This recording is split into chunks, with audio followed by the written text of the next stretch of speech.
I want you to imagine this. You lend your kid your Mercedes, and the rocket scientist driving home when a cop pulls him over on suspicion of drugs in the car. Then the officer takes the car, doesn't charge your kid, and he leaves your kid stranded on the side of the road, and you, my friend, without your Mercedes. Now, this isn't the beginning to some bad, movie here. This is actually happening a lot more often than people might think, and pricier the car, the higher the odds that that car will be seized.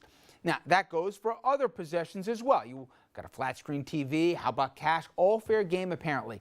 And here is the kicker. The practice is legal by way of what is called civil asset forfeiture. This allows the government to seize items they suspect have ties to a crime without a conviction or even a filing of a charge. One couple in Pennsylvania saw their home taken away after their son, get this, they lost their home now, sold $40 worth of pot on their porch. Now, recent news reports, including, again, the Times, illustrate just how prevalent this is, with value of assets seized skyrocketing from a little over $4 million in 2001 to $4.3 billion in 2012. And there are even seminars, get this, seminars available for cops offering tips on how and what to seize. We always try to get every once in a while, like maybe a good car. And there was a stakeout at a bar, and this guy drives up in a 2008 Mercedes, brand new, just so beautiful. It just, I mean, the cops were undercover, and it was like, ah. Yeah. These, by the way, only in America, right? You got a business telling people how to do this. Mexico, Yeah. I mean, Yeah. The Mercedes rivals the beauty of those celebrities. For many owners, there is little recourse. In addition to court fees and other legal expenses, the owner often has to face a prosecutor, not even a judge, the prosecutor who you'd argue will benefit from the asset forfeiture in a hearing. And again, their very office is the one standing to benefit from those assets. But you got a whole lot of complaints coming on from not just civil rights groups, also even Congress is getting involved in this, that says time out here. This is like the Wild West. Critics often citing concerns about, obviously, fairness, and some say the cops are more interested in maximizing profits than in public safety. And if any of you happen to see John Oliver on HBO, he had a little fun with the topic. Take a look. Many police departments are allowed to keep most or all of the money they seize, and knowing that starts to make you wonder about the motivations of these kinds of questions. Is there any large amounts of cash in the vehicle? Are there any large sums of money over $5,000 in cash in the vehicle? How much money you got? Are there any large amounts of U.S. currency in there? I'll take whatever cash you got in there, and is that a Slurpee in the cup holder? What flavour? Grape? Never mind. Do you know what? I will take it. I'll take it. Okay, guys. This is, when I read this, I was like, I read it twice literally because I said, there's no way.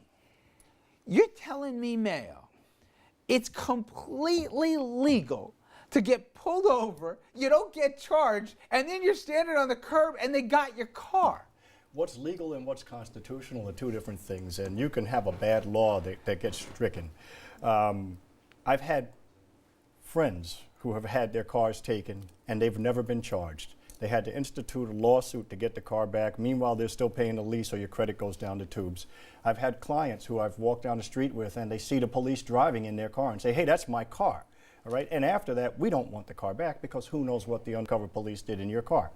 It just flies in the face of fundamental fairness. And your example is perfect because if you lend your car to your child, you may never get your car back. It doesn't matter. Actually, 50 to 80% of the cars, when they're pulled over or when they're seized, are driven by someone other than the owner.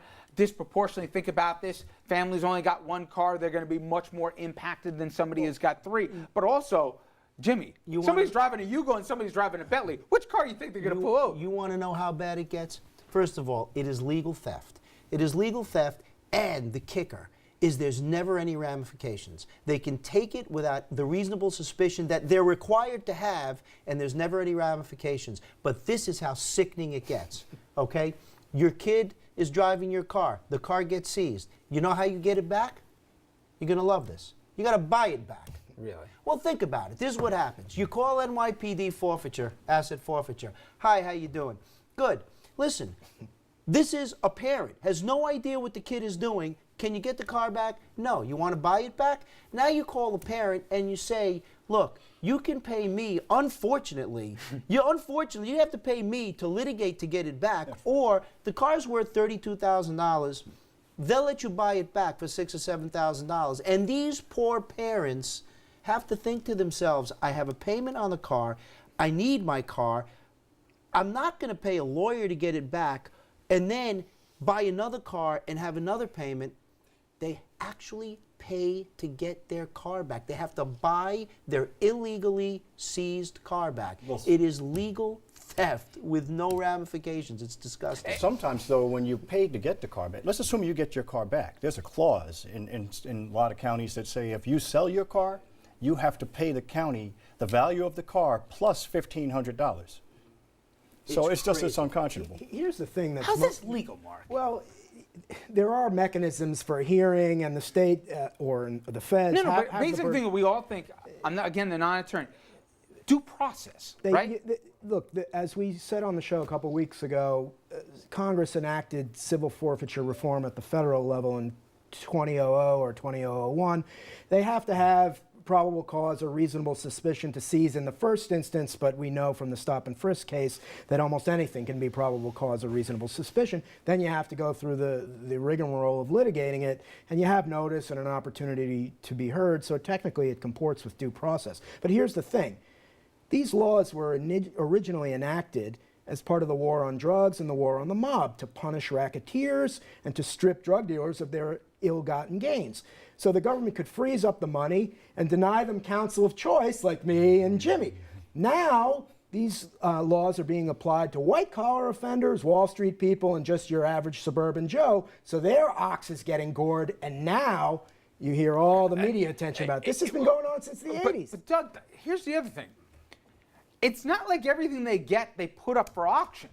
You could go into a police department and your flat screen is on the wall and they're watching the boob tube. I mean, they're watching football. But you know, Rich. I mean, listen, I always make fun of you. We're friends off camera here. That sometimes Doug's got some interesting theories about this, but this is government gone wild. Well, you know what? It really isn't, because this is the government that we allow to happen. You know, you got to take a step back. We get the rights we deserve. This comes out of the war on drugs. What we're really saying here is we don't care. If we think that people are involved in drugs, we don't think they deserve due process. Let's take their stuff. War on terror. You know, we can listen to people. We can search. We'll say you're a terrorist even if we don't have proof, and we'll take away your rights. So these are all the things that we're all begging for. Nobody's going to get behind a suspected drug dealer and say, come on, he deserves due process. They're going to say, take his car. You He should never come have that car over to the be. dark side. No, but you know, it's basic rights we're talking about. You're putting little fact patterns above people's rights. When you look at this stuff, people don't realize they're defending their own rights. And you know what? If ever that overused term, a slippery slope here, drives my wife crazy when I say it, but this is it.